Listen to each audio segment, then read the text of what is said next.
I had failed on an epic scale. An exceptionally short-lived marriage had imploded, and I was jobless, a lone parent, and as poor as it is possible to be in modern Britain without being homeless. The fears that my parents had had for me and that I had had for myself had both come to pass. And by every usual standard, I was the biggest failure I knew. Now, I'm not going to stand here and tell you that failure is fun. That period of my life was a dark one, and I had no idea that there was going to be what the press has since represented as a kind of fairy tale resolution.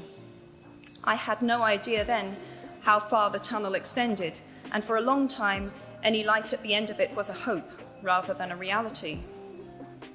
So why do I talk about the benefits of failure? Simply because failure meant a stripping away of the inessential.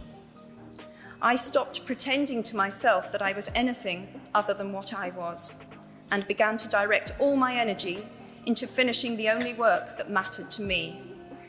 Had I really succeeded at anything else, I might never have found the determination to succeed in the one arena where I believed I truly belonged. I was set free because my greatest fear had been realized, and I was still alive, and I still had a daughter whom I adored, and I had an old typewriter and a big idea. And so rock bottom became the solid foundation on which I rebuilt my life. You might never fail on the scale I did, but some failure in life is inevitable. It is impossible to live without failing at something, unless you live so cautiously that you might as well not have lived at all, in which case you fail by default.